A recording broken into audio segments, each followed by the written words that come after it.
I want to say I went independent in 2014, late 2014. So it's about 2.5 years. So 2.5 years. And how was those 2.5 years? It was great. I was not somebody that, grew up with personal development. I didn't have successful people in my life where I could, learn about, different books to read and different, growth mindsets. So that was really my introduction to that was, an environment where people were growth focused. I loved that about it. So I attribute a lot of my, my tenacity. Welcome to the Gentleman Success, Happiness, and Fulfillment Talk podcast, where we bring to you the most successful, happy, fulfilled gentlemen from around the world who have been able to conquer themselves, their life, their marriage, and their businesses. You will be learning from four-dimensional gentlemen who have cracked the code to the science of having it all. The question is, how can married entrepreneurs with kids become gentlemen, achieve true freedom, and build a successful, happy, and fulfilled life, marriage, and business? This show will give you the answer for that. My name is Alex Ramirez, and I'm your host. And you're welcome to the Gentleman Success, Happiness, Fulfillment Talk podcast. Hello, beautiful people. So today I have a very amazing guest that I'm very excited to dive deep in with, because we're going to be talking about one of my favorite subjects, which is freedom. And in this case, we're going to be talking about financial freedom, and it's going to be amazing. I'm very excited. But before I actually introduce him to you, I just want to give a big shout out to everyone who has been leaving reviews, comments, on the major podcasting platforms, on YouTube. And I just wanted to thank all of you who take the time to do that, because a lot of people don't take the time to do that, but the ones of you who do are the ones who make all the difference. So thank you. And today I have Jerry Fetta. Is that cool? Fetta? I like the rolled R's. Yeah. Cool. Jerry. Yeah. Mexican, man. Jerry Fetta. And he's the CEO and founder of Wealth Dynamics. Is that That's cool? correct. Yeah. Dynamics. CEO and founder of Wealth Dynamics. He's nationally recognized. He's a nationally recognized financial expert, feature in Forbes, Yahoo Finance, Fox, Chicago Weekly News, New York Finance, and he's been interviewed on over 45 podcasts with world-renowned experts. He has earned endorsements and affiliations throughout his career with names like Grant Cardone, Dave Ramsey, Kevin O'Leary, Pamela Yellen. And Jerry's mission is to help create millions of financially educated and solvent families, achieving greater financial freedom and sharing the truth about money with those around them. Awesome, man. That's a really noble mission. And I'm excited to have you. Thank you very much, Jerry. I really appreciate you being here, man. Absolutely. Thanks for having me on. I'm excited for it. So, man, let's see. I'm very excited to dive into one of my favorite subjects, which is freedom, right? I talk about 4 freedoms: physical freedom, emotional freedom, sentimental freedom, and financial freedom, right? So that you can achieve what I call true freedom in having it all. So I'm very excited to talk about financial freedom, most importantly, right, with you. But the first thing that I do with my guests, man, is to tell them to tell us about your entrepreneurial journey in 75 seconds or less. Okay. Yeah. So I started at 18, got into financial services. I basically went from no sales background, no marketing background, no college, and had to skin my knees up for 4 or 5 years before I figured out how to grow my business. So now I'm turning 30 this year. So I've been at it for a little while, and, we've been able to help, thousands of families across the country. We've grown it to a multi-million-dollar company. We're expanding with staff. So it's been a journey. I, started from literally the lowest point you can start at, and I've made it not as far as I want to make it, but, I've been able to get some good progress along the way. Cool. Yeah. When you say not as far as you want to make it, I think, everyone's there. Everyone's not as far as they want to be. I mean, it's normal, right? We always, once you get to where you want to make it, there's always going to be that next level that you're trying to achieve. So totally. Yeah. So it's a process, and it's about enjoying it. So, man, financial services. Tell me. So at 18, did you get recruited by like an MLM? Yeah. So I started with I won't go into any names, but I got into a pretty big agency and got licensed there and got educated. And I did that for a couple of years. And then really, I think maybe my second or third year into it, I had built my agency and my team. And, I decided to go independent at that point, start my own firm, do my own thing. And so that was a great learning experience for me. And I don't think I would have ever got in with, a Merrill Lynch or, an Edward Jones or one of those larger firms. So that was perfect for me as an entry into the industry. Cool. Man, I actually started my entrepreneurial career. Well, I started it selling chips and candy at school, but officially, uh I got recruited by, one of these financial services MLM, and I got recruited when I was 18, and it was great, man. It changed my life, right? So like how many years did you spend with as a, an insurance agent, as a licensed insurance agent in this company? I was probably there for 2 or 3 years. Yeah, I think I started there in 2012. I want to say I went independent in 2014, late 2014. So it's about 2.5 years. So 2.5 years. And how was those 2.5 years?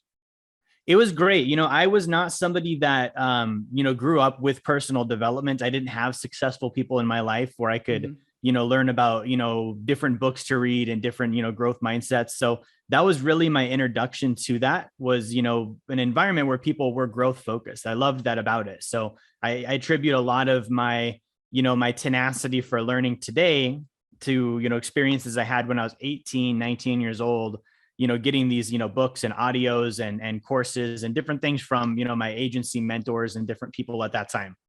Yeah. So, and in terms of success, how was your experience on those 2 years? Like, did you build a large team? Because like you got to go heavy into sales and marketing and recruiting, right? Which are crucial skills.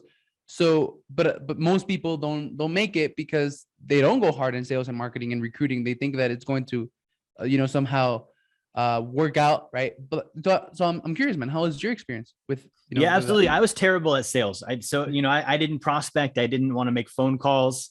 I was nervous. They were big on talking to my warm market, so I was nervous to do that. So I really didn't put in the activity level. I did do well at recruiting, but in my experience was that I can't recruit and train someone to do something that I wasn't doing myself. And so that was something I learned at the end of that 2 years is, okay, I need to work on me first. And I need to be in a position of power so that when I do recruit people into my business, like I do today, it's focused on, okay, I've actually, I've won a ring, to put it in sports term. I've got a championship or two under my belt. I can show you how to win also. It's very similar to, being, a young guy, like, if you're, 15, 16 years old and being a dad, and you've probably experienced some where you're learning some of the stuff yourself. And then also you've got a kid now to teach things to. And I think that's a harder struggle. It takes a certain perseverance and thick skinness and just pushing through to make it happen. And those weren't qualities I had at that point. So I really had to focus on, let me get my own production up. Now I can then start sharing success with other people once I've achieved it. So you were not good at sales and you got good at sales. Yeah, I had to learn sales the hard way. Yeah. Cool. Awesome, man. And then so you spend those 2 years, learn very valuable lessons. Like you cannot make someone do something that you're not doing yourself. Learn about lessons about leadership, about sales, and then you went independent. So how was that? Yeah, that was incredible for me. I think that was enough fear. Like I didn't have anyone to support me, where it was kind of like, moving out of the parents' house. It's like, okay, I'm on my own now. I've got to figure out, business and sales and marketing. And there's nobody I can go to and ask for help or for sympathy. And there's also nobody I can blame. Right. Yeah. So if I don't swim, that's because I didn't swim. It was no one else's fault. So that was a real catalyst for me. I've always been a bit of a rebel and I've always liked to do things my own way. So I think there was also a part of me too that was like, hey, I need to make this my own thing. For some reason, I couldn't plug into someone else's. So that was a great experience for me. Awesome, man. So you're married? I am, yeah. And you don't have kids? No kids yet. No. Cool. Got a couple of dogs. About this idea of achieving true freedom, right? Mm-hmm. And I talk about a specific way of achieving true freedom and becoming a modern gentleman. And the specific way that I talk about is, so like my audience are married entrepreneurs with kids who already have kids and a family and stuff like that. And what seems to be like the painful point for them, like the most concerning area for them, is the financial side, right? Yeah. A lot of times they don't know. A lot of times they don't know a lot of financial strategies to actually become financially free. But a lot more times they have personal problems reflecting in their business, right? Mm-hmm. So I talk about this, how can I say it? This way of doing things, right? So you achieve your physical freedom first, which is taking care of yourself. optimizing body and mind with excellence so that you can perform at a high level, right? Learning how to love yourself, learning how to put yourself first. Then it's emotional freedom, which is knowing yourself, right? Really knowing yourself, really knowing who you are, really knowing what you want and where you're going, and mastering yourself. Once you have those two, it's financial freedom. Once you have worked on yourself, just like you said right now, you have to work on yourself, and then you could work on your business. Once you have mastered yourself, financial freedom is going to become pretty easy because now you've developed the character and the tenacity and the discipline and the consistency. You have a clear vision, a mission, and all of that. So achieving financial freedom is going to be simple, right? Not easy, but simple. And then once you have those three, the last thing that a man should go for, in my opinion, and based on this principle, is sentimental freedom, right? So once you are very fit and healthy, and once you have a purpose and you know who you are, and once you are very financially well off, right? You have a company and all of that. Once you have all of that, now you can take some time to go and look for the woman that you're going to spend the rest of your life with, build a family with, and keep on growing your empire with. And that would be like the perfect way to do things. And it sounds like that's what you did. Was it like that? Yeah, actually, ironically, is in that order. I was an amateur bodybuilder. There's the physical, right? So I did that first, and I competed and did shows, and I don't do that anymore, but I did that for several years. And then, personal development, business. My wife and I, we were high school sweethearts. So we've been together since we were 15. It sounds similar to you. And so we got married right out of high school. We've been together since. She's my business partner. She runs all of our operations. So yeah, that's definitely, maybe we mixed some steps up here and there, but ultimately we did what you said. Yeah. And that's why you're 30 and you're a millionaire and you have it all at such a young age, right? Because right now you're 30, man. I don't know if, the audience or you realize it, but like Gary Vee says, you have 3 lives ahead of you. Yeah. How does that feel, man? And even though right now you said that you're not where you want to be, but like, how do you feel about being where you are right now? It's interesting. So I'm not somebody that likes to rest on my achievements. So sometimes I don't even realize it at all. Right. I just, something that was like normal. But I do look into the future, and being in the financial industry, being in the investment world, it's cool to think, okay, I'm 30, let's say I live till I'm 100, just even on, let's say, my net worth, right? If I put a 10% rate of return on my annual net worth and I multiply that over 70 years, it's incredible to see where that's going to be at. And that's if I don't really do anything much different than I'm doing now. So, there's definitely something to be said for, I don't want to say having it in the bag, but kind of, knowing where you're going to be at just on the projection you're at now. Yeah, there's a saying that I really like, which is contentment, being content without complacency, right? So being content about where you are, owning where you are, and being content with it, right? Knowing that this is where you're supposed to be, that like everything is good, being grateful about it, but never getting complacent, knowing that there's more for you. There's always that next level. So I really like that, and I always keep it in mind as well.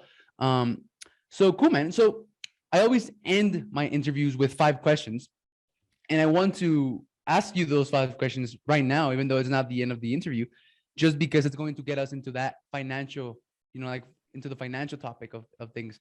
Sure. So the first question, man, is if you could go back in time, right, to talk to your 20-year-old, right? You have an hour to be able to talk to him about how to achieve financial freedom. What would you say to him, man? I would say study the top 1%.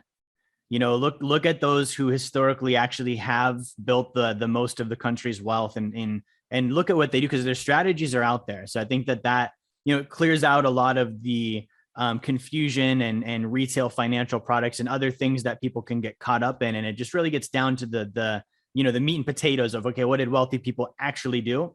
And if you copy that even badly, even if you do a terrible job at it, you're still going to end up more successful than you are now, and more successful than most of other people. Cool. So copy the 1%, read their books, read their biographies, listen to their podcast, buy their courses. So like, who are some of the people that you studied or you have studied? I'm big on old dead guys. So, Okay. I read biographies on JP Morgan, John Rockefeller, Andrew Carnegie, the Rothschilds, all of these guys that, they're 1700s, 1800s, 1900s. And the reason why I liked that is they're already finished, right? So for all I know, Jeff Bezos and Elon Musk could mess everything up before they die. And I don't know what's going to happen with their net worth or their financial success story. These guys, I can look and say, okay, they were successful from start to end. So I've got a full picture, and I can look at the good and the bad too. They're not promoting themselves in a certain light. A biography is just a biography. So you're going to see, the good stuff they did, the bad stuff they did, and be able to see and pick and choose. Cool. And then it's the source, right? So like going all the way back to that time and studying these people and studying their wealth principles, like that's the source of the wealth principles, because right now books that are probably out there are like summaries or like of their reiterations. Yeah. Yeah. So that's a good advice. Anything else that you would tell him? Like invest in this or do this or something like that?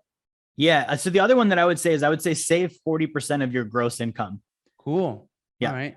It's very hard for me to do that, man. I mean, it's not, maybe not because I can't, just because I don't do it. Yeah. So you got any advice for me? I mean, it takes a lot of income. You've got to earn. Where are you at? California or West Coast? Arizona.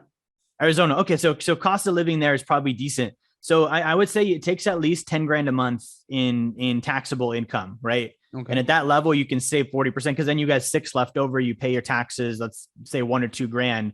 You've got $4,000 or $5,000 you can still live on.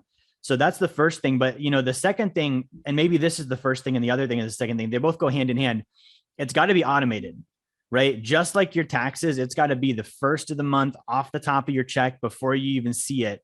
And it also does need to go somewhere that is accessible. So I'm not big on like retirement plans because I don't want to defer my life till I'm 60. I want to be financially free now. So when I put it somewhere, it's got to be somewhere that I can access, next week, kind of a thing. Okay. So 40%. Okay, cool. So then you live, so the other 60% is for what? Just living in taxes. Living in taxes. Okay. And the 40%, how would you, like spread the 40%? So for me 10% personally, for this, 10% for that, or something like that? Yeah, for me personally, this is kind of what I do. So I keep 1 month in cash.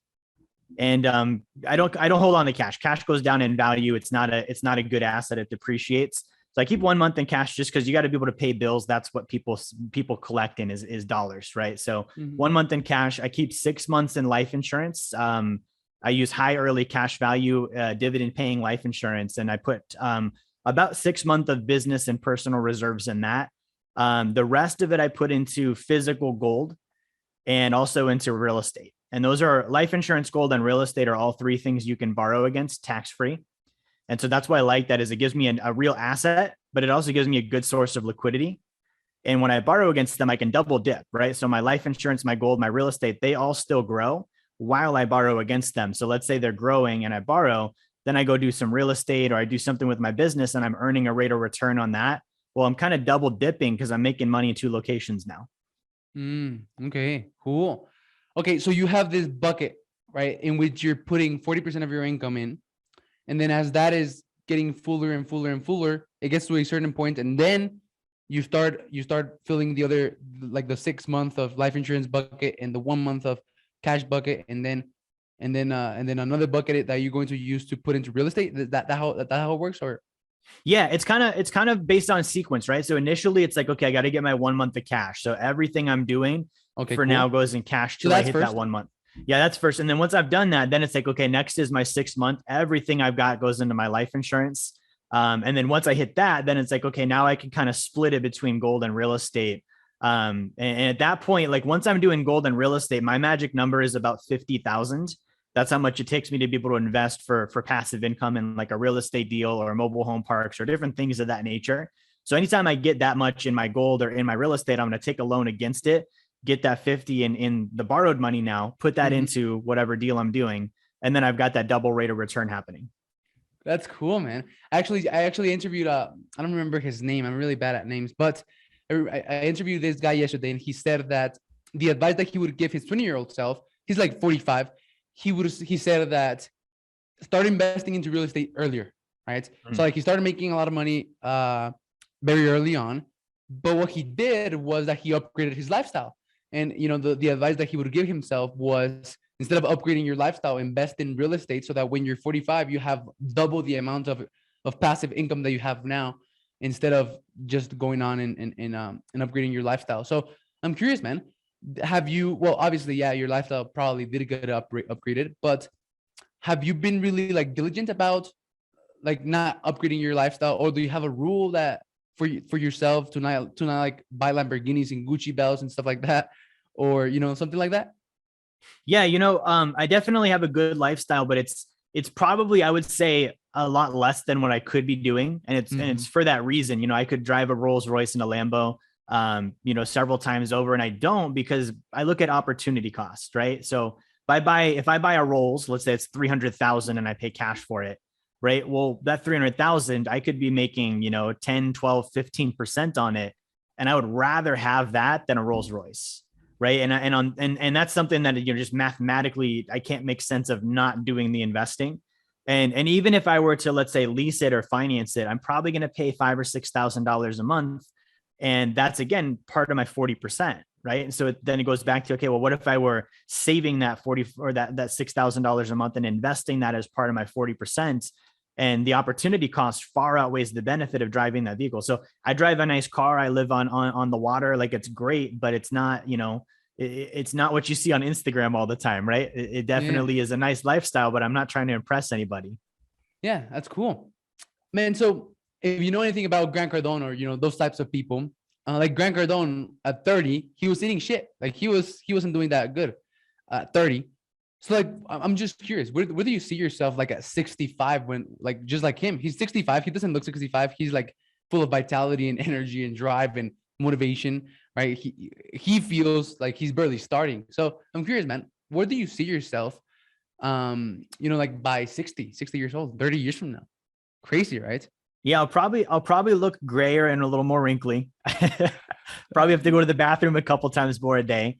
But it'll be an upward progression of where I'm at now. I'll continue doing the things I'm doing and improving as I grow and learn. So, you know, um, physically, I don't expect that I'll be, in better shape than I am now, but I know that I'm not going to be broken down and beat up and not able to move around, right? But I won't be doing bodybuilding for sure. Mm-hmm. Financially, I definitely see, like, in my lifetime, I know that I'll be a billionaire. I've done the math.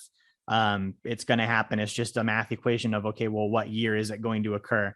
That's And cool. same thing with spiritually and emotionally. That's something I work on every day. And so I know that that's going to be, you know, um, almost like having superpowers is what I would liken it to. If you just continue working on yourself, your perceptions go up, your intelligence goes up, your abilities go up, like that. And that's Consciousness. the part, honestly, that I'm the most excited for. I think that if somebody really works on themselves until they're that level, you look at a guy like Grant Cardone, like, perfect example. You could almost say the guy has superpowers. Like, the stuff he does is just crazy, right? So that's But it's that's just, definitely, yeah, that's yeah, definitely where I kind of see it. it's just everything that he has done. Like you, right? You're going to keep on doing what you're doing for 30 years. And in 30 years, people are going to see, look up to you, and they're going to be like, holy shit, that guy has superpowers. Look at him. He's a billionaire and stuff. But it's just because you've been so long on the game, right? Doing the right things. So yeah, and I'm also excited about the first three parts, right? Physical, emotional, and sentimental, because a lot of entrepreneurs, they think that they have business problems or financial problems, when in reality they have personal problems reflecting on their business. They don't have the energy. They go down up those stairs and they get tired. Emotionally, they can't handle their own emotions, right? Like, they don't even know themselves. They don't know who they are. They're just trying to make a few bucks. Sentimentally, they have problems with their wife, and they have problems at home. And when they're in their business, trying to work on their business, they're thinking about the problems that they have at home. And when they're at home, they're thinking about all the things that they didn't do with their business. So yeah, but definitely working on yourself is a big thing that I am also excited for. And it's a challenge. It's a challenge that I like, man. I'm really enjoying it. So the second question that I ask, it's about mindset.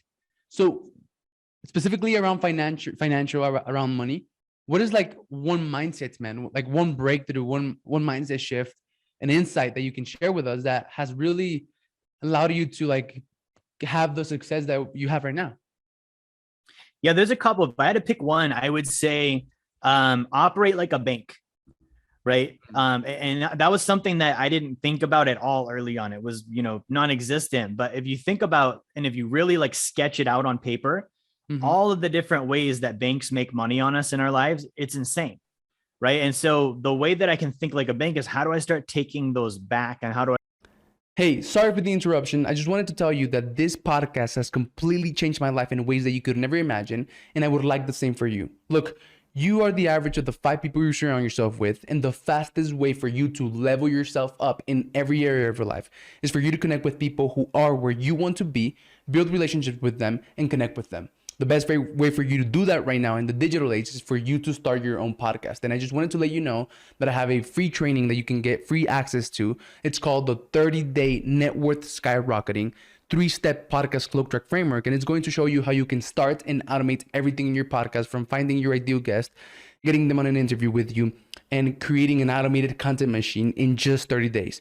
By executing on this free training, you're going to be able to connect with high-level people, no matter how rich, famous, or out of your league they may seem, in just 30 days with less than 1 to 2 hours per week, so that you can increase your net worth, your authority, your trust, your client acquisition ability, and your opportunity. So there's a special link for this free training in the description of this video. Thank you for watching and tuning in, and I hope you enjoyed the rest of this episode. Bye-bye. I start mimicking some of the same strategies that banks use. And that's one of the commonalities of the top 1% historically. Most of these guys, they owned banks. They literally owned banks. And so you look at, okay, well, what does a bank do? How does it operate? What investment strategies do they have? Where do they put their assets and their reserves? These are all things that are widely available and they're easily Googleable, but nobody really talks about it. And so it's not as sexy as some of the other things we hear. But what's ironic is all of the other things we're doing at some point pass through the hands of a bank. Okay. So operating like a bank, that's a mindset shift. That's a mindset shift. Yeah. I don't know how a bank operates. I have no idea. What I do know is that as soon as you give money to a bank, what do? They give it away, right? To someone else. They lend it. I don't know. So is that what you're talking about? Or do you have an example? Yeah. So one of the easy ones, if you think about a bank, they cannot operate without deposits. So even they require income. They require people putting cash into the system. Mm-hmm. And so an individual or a business would be the same. I can't operate without income. I have to be bringing in quote unquote deposits. It's not going to be other people saying, hold on to my money for me, but it'll be through sales and through exchanging. That's how I get the income. I do something valuable for someone else. I get income in return. So that's the first thing. The second thing is the banks use something called a 3-tier reserve system. And there's basically 3 different buckets that they put their money into as like reserves or their emergency fund or whatever you might call it. The main one actually is the exact type of life insurance I mentioned, which is ironic. But that's where they put about 20% of their capital. And then they also do a lot of gold and silver. The US Federal Reserve Bank, they have almost $500 billion in gold. And then if you look at the other aspect of it, they're big on passive income, right? They're always lending money to other people and the other people are going to pay them interest. Right. And so that's money. Interest is one of the most passive forms of income. One of the rules I have is I never work for the same dollar twice. Right. So when I work and get income, I deposit it. I don't want to put that into something that's going to require my time again. For example, I'm not a landlord. I don't do landlording on any of my real estate. It's all loans. And the reason why is it's their property. They do the work. I want the interest check next month. And it's something that I don't have to trade my time for again. So those are 3 examples of what banks, regularly do and regularly practice. That I think anybody could adopt as an easy, simple mindset and start working out how to make that happen in their own lives. Cool. And then go and Google how a bank operates and then really get informed on that and then start operating like a bank. I like that, man. Yeah. Awesome. So mindset map. So for map is about clarity. So when it comes to money, do you have any like, I don't know, any mental framework, any principle, any tool that you use to be clear on your finances every single month? I mean, there's a lot of it that adds up to clarity. I would say, one of the first ones that I would probably look at is for the average person. I think finances are a taboo topic, even for business owners. A lot of times we're so focused on our business and our sales and our marketing that we ignore, the bookkeeping and the accounting and the taxes and where do we invest our profits once they come in. So even there's an aspect of that for business owners. So when I look at finances, I look at, my savings rate as a statistic, my 40% rule, right? I look at my passive income as a statistic. I want my passive income eventually to cover my savings, expenses, and my taxes so that I'm financially independent. And then I also look at my assets and my net worth and how is that growing. For clarity, and this was a hard mindset for me to adopt because I didn't come from money. My finances are a scoreboard for my life. So if I don't have a high net worth, if I'm not saving money, if I don't have passive income, I'm losing the game, and that's the scoreboard, right? And as you mentioned, all of those things are actually an extension of myself. I then have to look at, and ask the tough questions. Where do I need to improve, right? In order to be the person I need to be and do the things I need to do in order to have the things I want to have and make those stats go up. And if you do that, everything can be pushing in one direction. Like, this is where people get so confused and mixed up, is they've got, 7 different income streams because they hear you're supposed to have that. All of them are different and they all pull away from each other. Stick to one. Find one, go all in on it, push it all the way, align it with those stats, make them go up. And that's going to make things much easier. So, man, I'm getting really good with my one thing, right? With what I do, I'm getting really good with it, but I'm really bad with finances, man. The thing that makes me feel good is that I have time, right?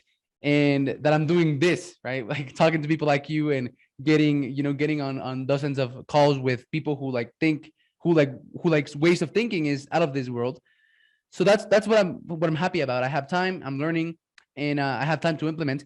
But I'm starting to get really good at my one thing, and that's starting to help me make money, make a good living, and all of that. But I'm really good at my finances, man. So bad. I mean, I'm really bad. So when it comes to like keeping money, when it comes to like investing it, when it comes to like saving, when it comes to like taxes, I don't know anything about it, which I'm starting to get freaked out because years prior to this year and last year, like I didn't have to worry about because I wasn't making that much money. But then now I'm going to start to make a lot more money, it's going to become like a topic that I have to worry about. So what would you recommend me doing, when it comes to taxes and all of that and saving and all of that? Yeah. So with saving, I would say, like I said, automate it, put it on a forced savings plan. Cool. But Done. you almost hide it from yourself. Like, put it in an account that's not easy for you to get to. Right. Otherwise it's too easy to spend it. And then it's like, well, what was the point of that? Right. It's gone now. So if you put it in that's why I like life insurance, gold, like all of these things are there and I have them and they're tangible, but I can't like go buy a new pair of Jordans with some gold. Right. And I can't, go make a car payment with my life insurance. So it kind of insulates and protects me. So that's kind of a big component of it, is if you do that off the top, then it just puts you in a better position, because that'll just build. It'll just build and grow. And it's like finding $20 in your jeans. You're going to forget it's there and you'll look one day and be like, oh shit, there's a lot of money here. Right. So that's kind of the first thing. On taxes and bookkeeping, like that's a very complex world. There's just a lot of jargon and technical phrases and a lot of made up rules that you have to follow. It's the tax code and you can't not follow it. So what I recommend there is there's an app that I like. It's called Hurdler, HURDLR. And Hurdler basically helps like self-employed people tracking their expenses for that exact thing, taxes and bookkeeping. And then once you're making, what's that? Have you heard of QuickBooks? Yeah, QuickBooks is good too. Yeah, QuickBooks works as well. I actually just got that last month, man. Awesome. Yeah. Spend some time on that. Hurdler is a little more, I would say, condensed. So it's more simple. QuickBooks is great if you're expanding and you've got a lot of different transactions and stuff. The nice thing about QuickBooks is it easily integrates with a bookkeeper. So when you're making, I would say 100,000 in revenue for a year, like as a year's income, I would look at hiring a bookkeeper at that point. And that's somebody that will then join your team. Usually you'll hire a third party and they'll kind of help, clean that up and get it all organized, because you want to be aware of it, but you don't want to spend your time doing it and not selling and marketing and hiring and growing. Yeah. Okay, cool. So yeah, man, I got an account for QuickBooks. I started paying it actually in December, but it's a bit complicated. Yeah, it's a bit complicated. So yeah. And that's why I like Hurdler. If you're under 100K, like Hurdler's perfect, because it's very simple. Like you said, QuickBooks, it's kind of like when you go in there, there's just a lot, right? And you kind of, for me, when I first looked at QuickBooks, I was confused instantly. I was like, I don't know what to click and where to go. This is not my job. So that was a nice step, as doing like a Hurdler, getting into QuickBooks. And then once I got into QuickBooks, then it's like, okay, now I'm going to hire a bookkeeper, because they're actually trained on how to do all of this. And then I can just oversee the numbers and make sure things look good. Cool. Awesome, man. Thanks.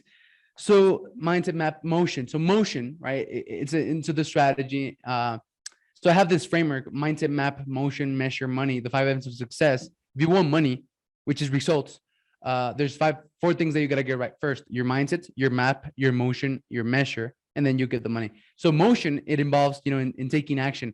So, man, what I would like for you to discuss with Motion is the life insurance thing, right? It's come up, quite a few times right now in the last 40 minutes.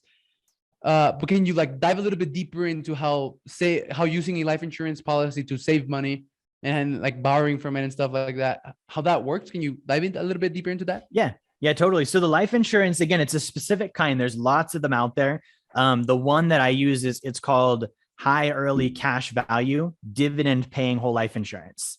And then I know that's a mouthful, but Google that. And specifically that's what you're looking for. Okay, cool. And then basically the way that this works is when you buy life insurance, you can set it up a number of ways. When you set it up this specific way, let's say that just to keep it simple, let's say I put $1 into it. Okay. So I contribute $1 into this life insurance policy. That dollar is going to be growing at about a 3 to 5% tax-free annual interest rate on average. Okay. So I know it's going to grow. It can never lose money and it's guaranteed to gain. So I'm not going to get rich off of this account, but I'm also never going to be poor. That's the point, is I want to have that solvency there. So it's growing at that rate.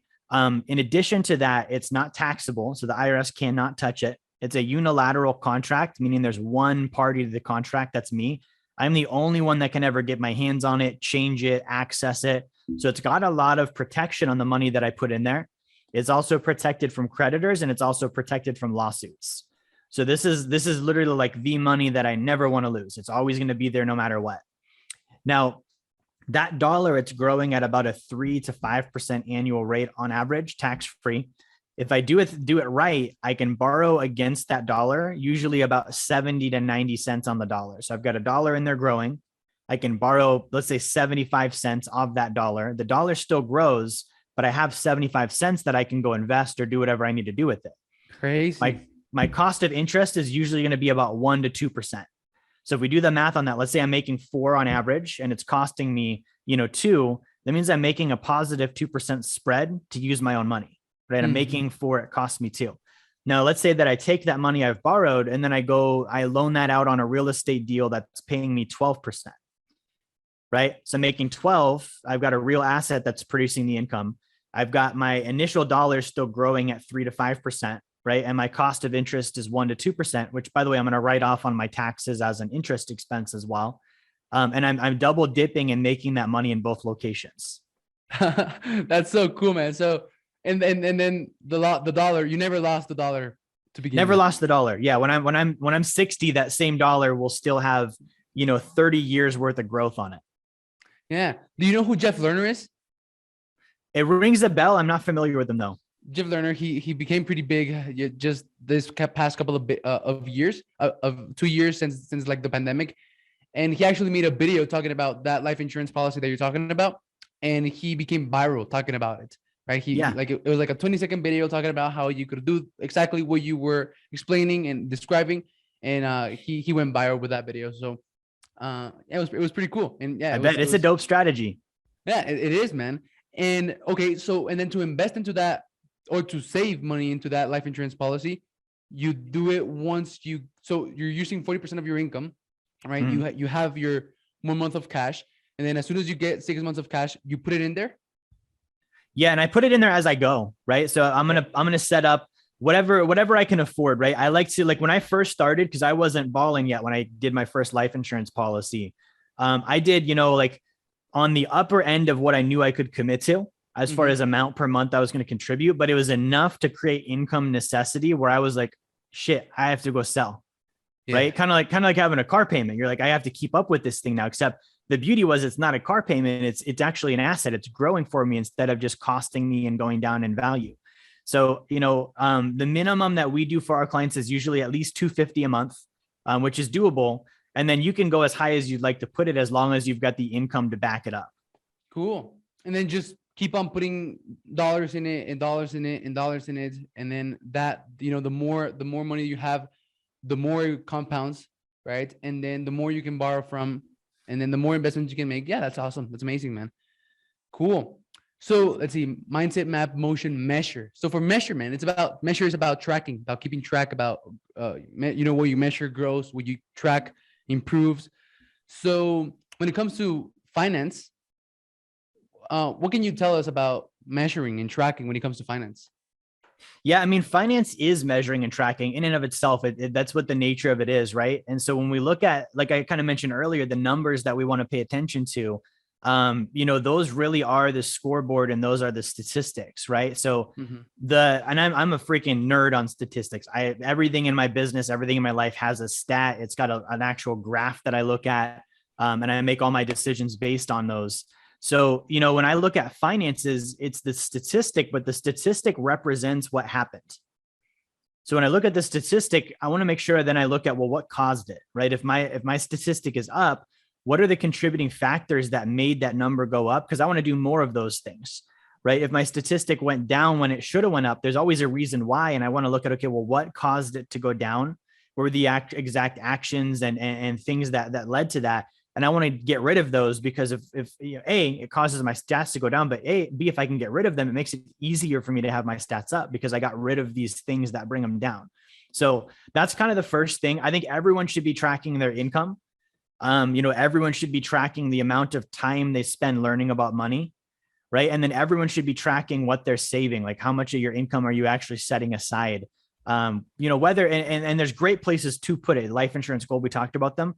Even if you don't do those, do something, right? You can't have what you didn't save. So save it wherever you've got to save it, but track that as a statistic as well. Awesome. And that was very valuable. And when you say that we should track the time that we spend learning about money, like what do you recommend, someone listening me to learn about, like specifically, like where do you recommend someone to start learning about money? Most people aren't learning anything. And so anything is better than nothing. It doesn't have to be anything, huge and spectacular. So what I tell people is 10 minutes a day, right? If you can do 10 minutes a day, every single day for the next 90 days, it becomes a habit. If it becomes a habit, that's an automated behavior, meaning you don't have to use discipline any longer. It just happens. It's second nature to you. So if you can cross that threshold of 10 minutes a day for 90 days in a row, I study finances, it's just going to become part of you. Now, we have a program called Wealth Dynamics University, and that we've kind of taken all of this stuff. Because when I learned it, it was before, I think it was in 2014, 2015. So we didn't have TikTok. YouTube wasn't as viral yet. The social platforms didn't have as many influencers. So it wasn't easy to go get the information. I actually had to dig and search and try and find what is it that I should be learning about, because it wasn't just available like it is today. So we created a platform called Wealth Dynamics University, and it's got over 400 training segments on finances. So everything from taxes, increasing income, expenses, budgeting, saving, and whatever you want to learn about is there. Another great resource is, if you go on Investopedia.com, that's a little more meaty. It might be a little bit technical for some people, but that's another free resource. If you spend 10 minutes a day on Investopedia.com learning about something financial, you'll be better off after you do that for that 90-day period. Cool. Awesome. So, and I think it's really valuable to invest in a program like yours, because the problem with all this information that's out there that, like you said, it's very available. That is very available. It's free. It's nobody implements it. Yeah, it's cheap. I did that when like I said, I didn't have all this stuff when I was getting started, but audible.com, right? The audiobooks, they had a free trial, right? So I would get these free books. And if I ran out of the free trial, I just, start another account with a new email address, listen to more free books. And I can tell you what happened. It was two things. Number one, I got confused because everyone disagreed, right? I'd listen to this person and he would say this about finances, and this person would say the exact opposite, and this person would have his own opinion. So I was like, well, which one do I do? I can't do all of them. Who do I listen to? And then the other thing is exactly what you said, because I didn't pay for it. There was no exchange for me. It was valueless. Something is only as valuable as what you exchanged to get it. And so I exchanged nothing. Therefore, the information meant nothing. I didn't implement any of it. So you hit it on the head with that. Yeah, man. And so let's see. And then you're also right with you listen to one person and then another person says the exactly the opposite thing. It's like Grant Cardone and Dave Ramsey, right? Yeah. Like Grant Cardone says that money is trash and that you should use money and then Dave Ramsey says that you should save money and put it in your home and stuff like that. So yeah. who do you listen to? Which one do I listen to? Yeah. And they're both successful too. It's not like they're both, one of them's broke and the others, they're both multimillionaires, so it can be confusing to figure out which one to go for. It can. So how do you decide? How do you discern between those two and decide whether, oh, okay, I should listen to that one and I should listen to that one? So I learned this the hard way. None of those guys tell you the whole story. They tell you enough to get you to follow them and be interested. There's a lot, and not to say that they're doing this on purpose. There's no way they could tell you the whole story. On a 15-second TikTok video, they can't give you everything they're doing. They can just give you the gold nugget. So you have to realize what you're hearing is probably 10% of what actually happens. Mm-hmm. And there's a whole other 90% that they don't reveal just because it's not practical. Unless you follow them around with a camera and document their lives, you don't know, what Grant Cardone does with his money other than what he tells you on his Instagram. Right. You don't know what Dave Ramsey does with his money other than what he says on his radio show. So that's the first thing I learned the hard way. And I think a lot of young guys are in that boat where some of them haven't learned it yet. And like these influencers are great, but they're not somebody that you should be like, that's my guy. I do everything this person says. You've got to take it with a grain of salt and then do your own research and critical thinking and look at your own situation and say, okay, what makes the most sense for me right now? What's a good idea for me right now? So the other aspect of it is I've got to look at my own goals. Okay. So I've got to understand where am I trying to get to? And, it's kind of like listening to a GPS. Right? If I know where I'm going to, if I listen to a GPS that tells me to go somewhere else, I know that's not the right one to listen to because that's not my destination. That's not what I'm trying to achieve. So those are the two things I would say there. It definitely is, it's new, right? Like we've never had this much access to this amount of successful people as easily as we have it. And so I think that'll still kind of pan out on how people go about determining and discerning what should they follow and what's kind of just interesting to listen to. Cool, man. Yeah. Thanks, man. Well, man, I asked the questions.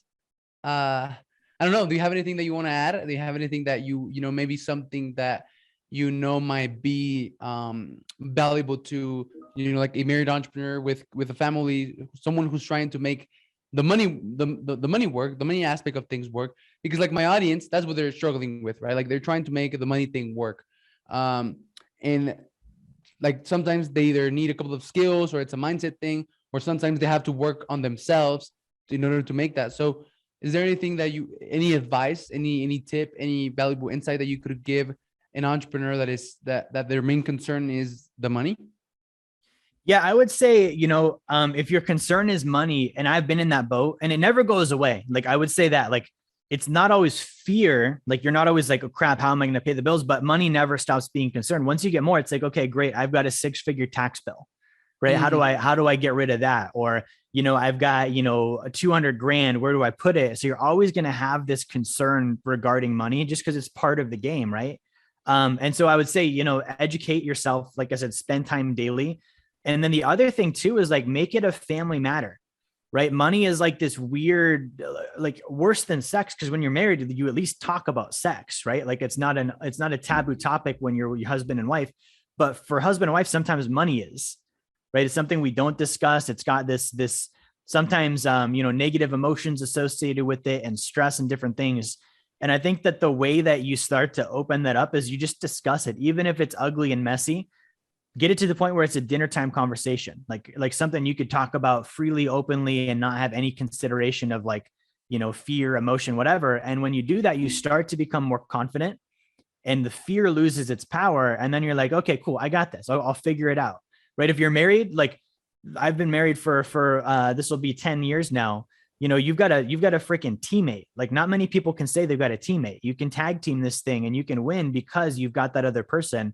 But that other person needs to be in the loop. You need to keep that communication line open. You need to make sure that you're strategizing with them and taking responsibility together for your finances. That's awesome. So making money a topic that is normally discussed. Do you have any like specific topic within money that you like to discuss at the dinner table, for example?